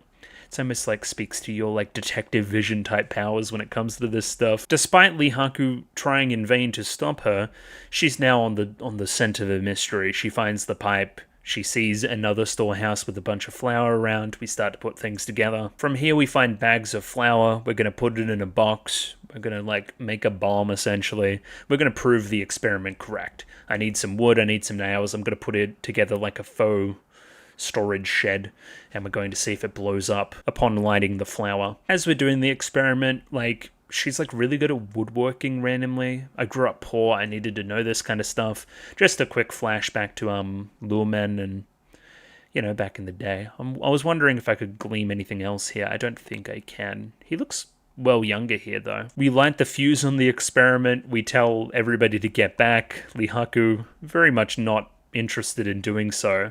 He just can't even fathom that it's going to explode. Even when Maomao runs away a little bit later, he's still like left in the lurch. Again, I'm a military officer. This isn't dangerous for me. And then again, the fire, the water later on gets his just desserts. An element I did forget in the moment as well is that it is like the dead of winter. It would be pretty cold having a bucket of water thrown on you. Like it can't be much more than, 10 degrees out there. Pretty cold. So Maomao's theory here was extremely correct.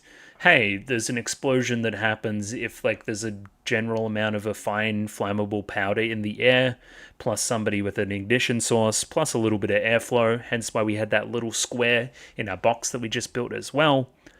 My question is, who planted the... Who did this? Who did this and why? And again, my theory is that maybe Lacan was doing it from a long way out to test Maomao, but that isn't correct either.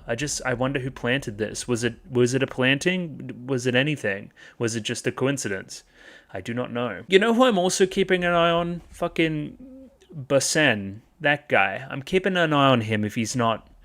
He may be a Lacan type operator. He may be like involved with him, and that's why he's being introduced into these mysteries, to keep an eye on Maomao and see if she actually solves shit. Don't know. Maybe that's an idea too. Either way, all's well that ends well with that scene. You've like literally given two important officers the solution to the mystery.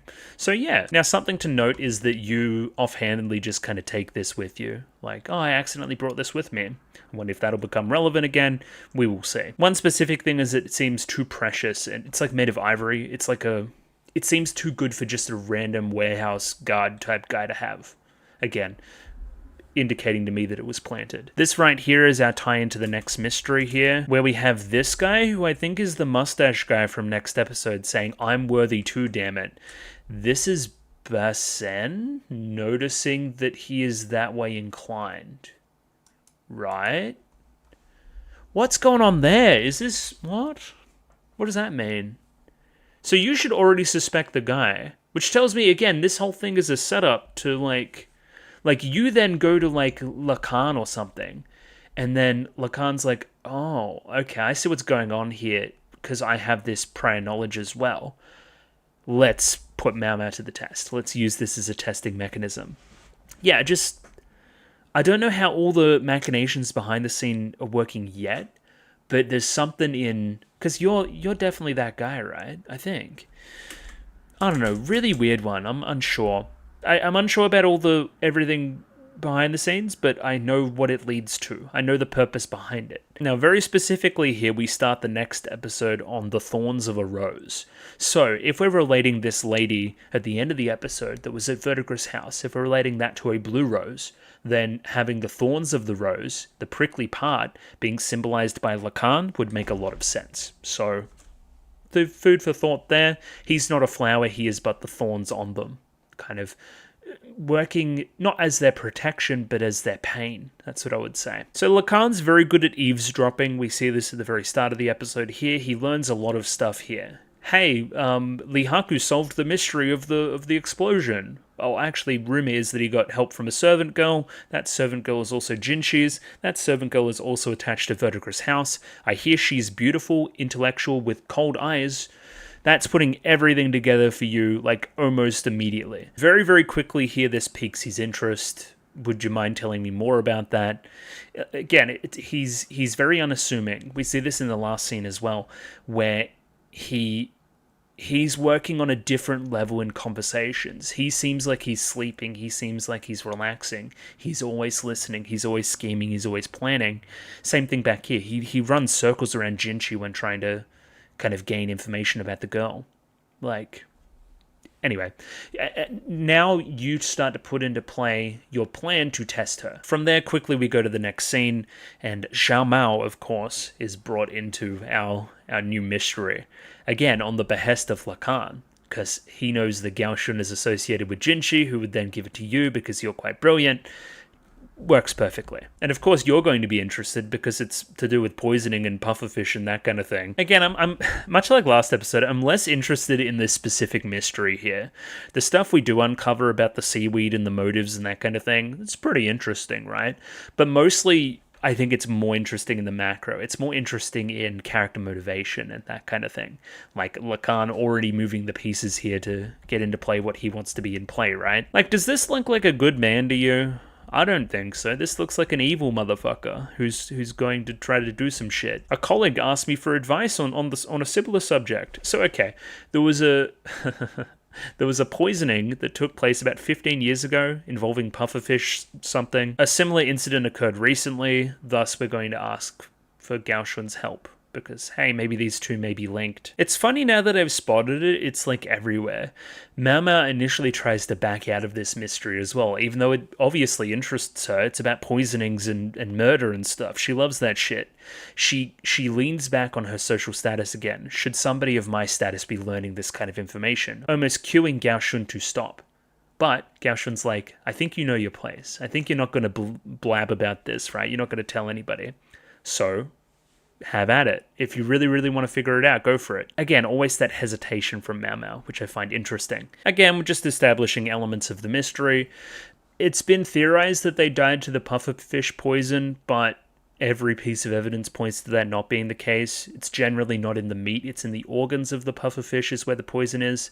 Thus, why would they... And they normally eat it. They love eating rare foods. They would have eaten pufferfish a number of times. They would probably know what bad pufferfish looks like. And again, this is the ultimate thing that links in the seaweed thing as well. These two guys linked across time would have loved to eat kind of that seaweed stuff as well. I guess the most damning evidence is this. All of the fish guts and everything they were found in the bin. They were all in the trash. Like, how could they have been poisoned? I don't need to go through all the elements, but the chef was also like, he had no idea. He served it the night before. It was fine. It seems like something weird's happening. Hey, Gaoshun, can I have some more information? Maomao wants to get involved. We've put the kind of line out with the bait. She's taken it, even if she doesn't know it yet. There's a particular focus on this white flower here as well. It's almost like a white daisy again. Almost. I don't know what it is, actually. I'm not going to pretend I know. But, yeah, interesting. I wonder what that's signifying, because you keep looking over to it as well, and you're specifically preparing it. Either way, Jinchi jump scare. Love this face. That's a great reaction face. Human resources asked Jinchi. He wants to get involved in the mystery. He likes Maomao. He wants to be with Maomao. Thus, he wants to be in the mysteries too. Again, as I've talked about already, something, your inferiority, your masculinity, and all these other things, right, are being challenged by your inability to solve the mysteries as well and be this master planner. But I think mostly it's just you want to be with Maomao, I think. Specifically here, we're linking Maomao listening to you and interesting stories and mysteries and that kind of thing, something you're, again, not particularly familiar with, right? If I want to garner her attention, I specifically need to be more shrewd tactically and that kind of thing. And then watching Suren. This one was the biggest indicator for me, right? So Maomao then takes her leave, tries to walk away. Jinchi kind of calls out to her, tells her to not, like, leave while she's talking or while he's talking to her, right? Suren then pulls his hair. No, don't move. Like you were almost chasing Maomao. She didn't like that and pulled you back. I'm just keeping an eye on it.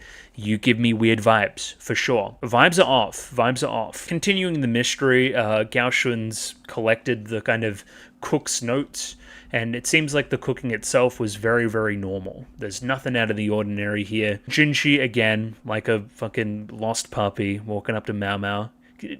Like, please let me involve myself with the mystery.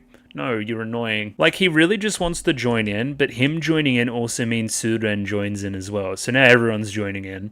And he's also trying to, like, snack before dinner, and he's getting kind of scolded for it. It's very mom vibes. Again, Jinshi's got mom vibes with a lot of different characters, so that's, yeah.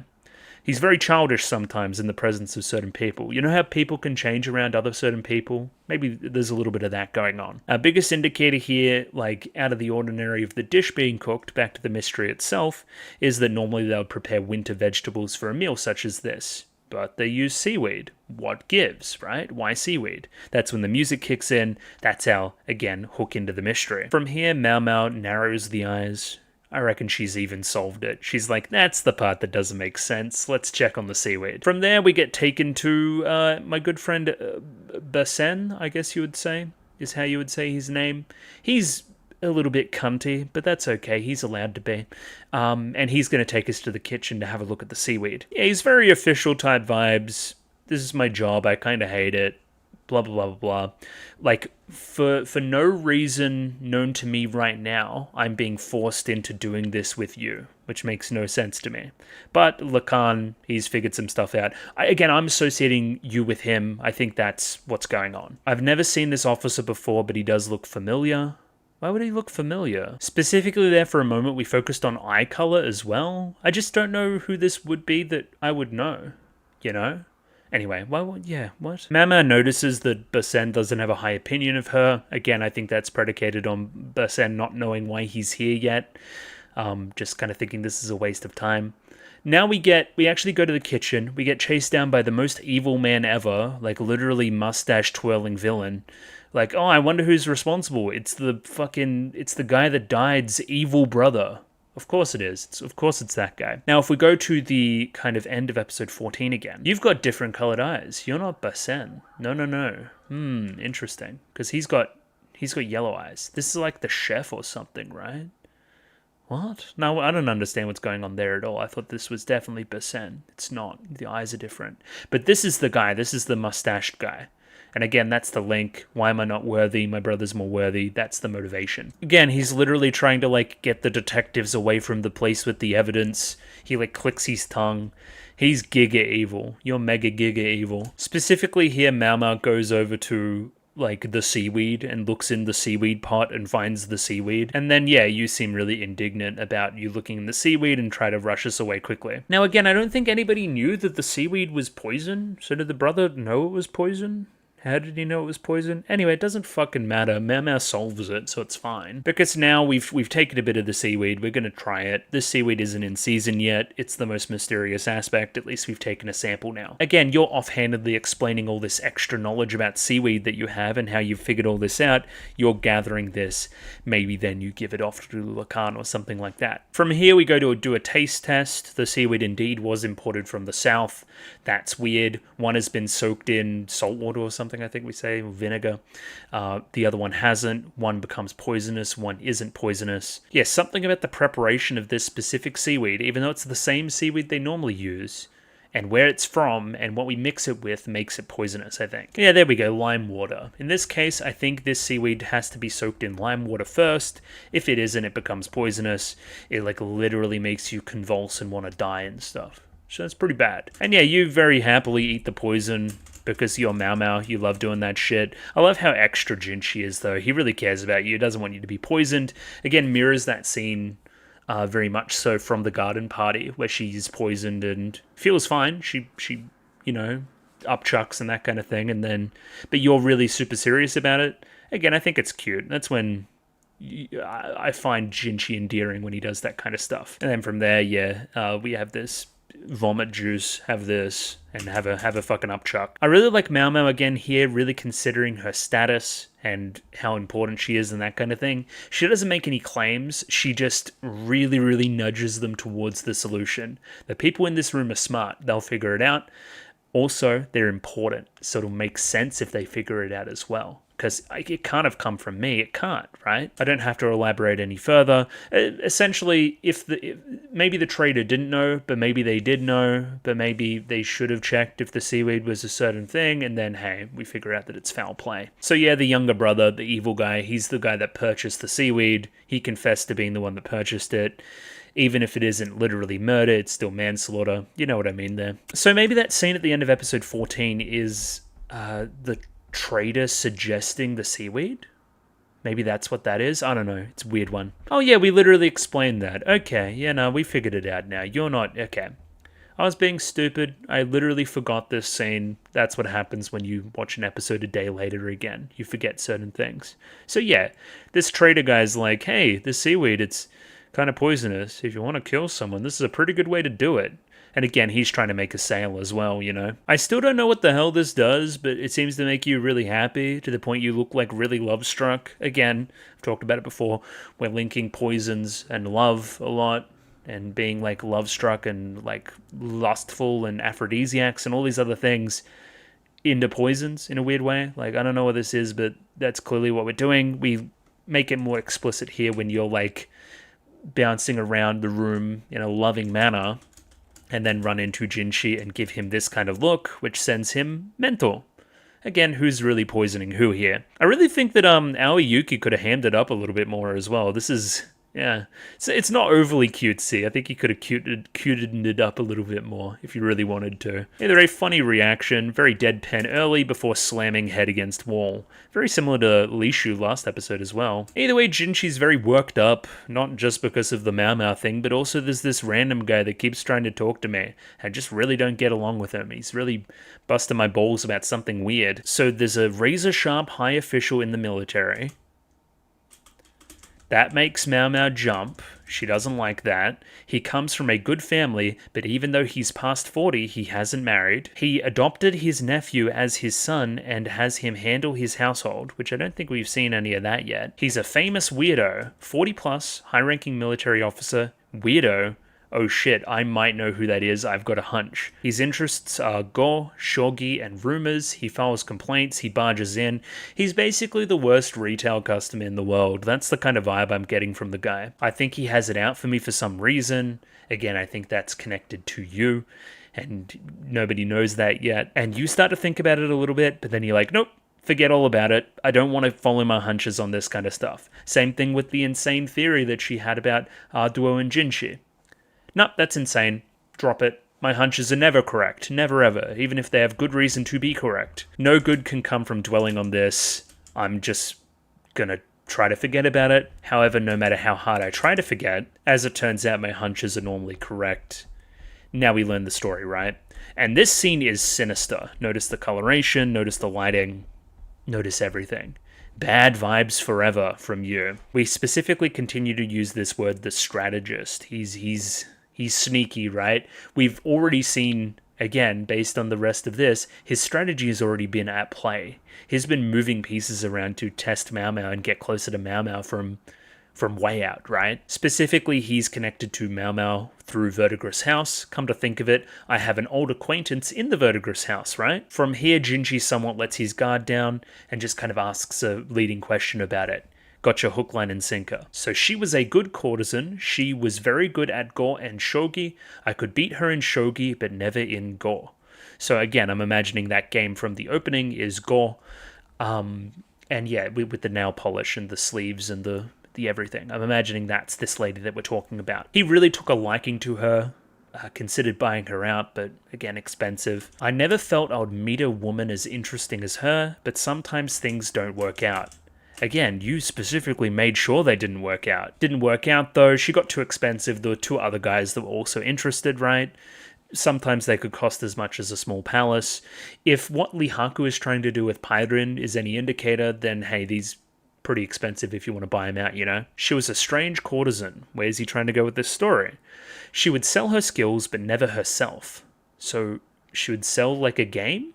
of gore or something like that, but never sell her body. In fact, she didn't treat customers as guests at all. Even when pouring tea, she had an arrogant look. Again, I've existed on the internet long enough to know that some guys really like this kind of thing. Really, really a lot. So again, she would have a particular clientele, I guess. Maybe Lacan is part of that particular clientele as well. Now here we see this garb, this adornment, with the pattern on the kind of edges of the clothing. And if we go back to the opening here, yeah, same character, right? And then from here to here, you'd have to imagine that's the same character again. What change happened through that decaying rose? You kind of see what's going on there. Either way, talking about women that kind of treat other men with disdain and that turning them on gets kind of Jinchi thinking about his relationship to Maomao. Maybe this courtesan from the past and Maomao is somewhat connected. Oh, how I wanted to try to force myself on her one day. Yeah, bad guy. This guy's bad. He sucks. In the end, I couldn't give up on her, so I had no choice but to use a bit of a dirty trick. If something's too expensive, you simply lower its value. I made her less exquisite. Do you know how I did that? And then we focus in on the drink. Now, again, this shot just screams poisoning, up to and including the poisoning that occurred at that other brothel in the Pleasure District from a few episodes ago. Yeah, with the cup, right? I poisoned her. But before he gets into that, I have a favor to ask. I heard that the servant girl you hired recently is quite intriguing. They say she has a strange knack for solving puzzles. Hey, I'm going to put a puzzle in front of her based on some guy's will. And yeah, this is linking into probably next episode's plot when we kind of discover this stuff. It's like Maomao's next test, right? Hey, if she's good at this kind of stuff, oh, let's mention that and then move into this other story and say, hey, do you want to have a look at this will? Of course, they're going to involve Maomao. Of course, that's going to continue to test her. He's then going to see how close this Maomao is to his old girl or whatever. Of course, shoutouts to the framing here. This is, it's reminded me of a lot of things. Again, the silhouettes are very Utena, but that's pretty surface level. More than anything, this reminds me of Monogatari, especially this kind of look. But again, that's like, this is a pretty classic shadow puppety style. This guy seems like a swindler. He seems like he's not telling the entire truth. A bit of a fool. A bit of a, like, knows more than he's letting on type guy. Again, just from this shadowed character design. Like a snake oil salesman, that kind of vibe. Like he's telling a grand tale to two important men. Yeah. And again, the rain in the background still gets its own silhouette. The rain continues to pour. We reference that at the very end of the episode as well, with Maomao saying that the plot is coming. So either way, that guy, he had 3 children. There's a will.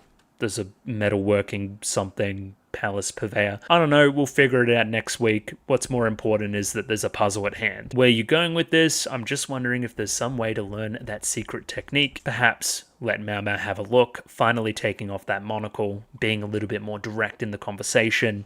Hey, I'm targeting Maomao. This should be red flags, Jinchi, really should be. Then from here, bucket falls over, rain is pouring heavily. Bad things on the horizon for Maomao. So yeah, that guy seems evil. And again, those pretty, like, I really like the opening in this regard. There's a lot of mysteries hidden within there that you can find if you have a good look. I'm happy that I went back and had a look. I've got a pretty clear idea of what's going on here, I think. But we'll see. Good episodes, obviously. They're very well made. Again, that standout scene at the start of 14 is still, like, still in here. Still echoing in my mind. Yeah, really, really stand out. Love the colors. But yeah, Lacan, bad guy. Don't know what Basen's deal is. Suren's still bad vibes as well. I don't know. We'll see. Show's continuing to be awesome. Really loving it. I'll catch you guys next week for more. Patreon if you want to be that 1 week ahead. Discord if you want to talk to me about the show. Comment below. Like the video. Subscribe. I'm going to skedaddle. Thanks for watching. Ciao. See you later.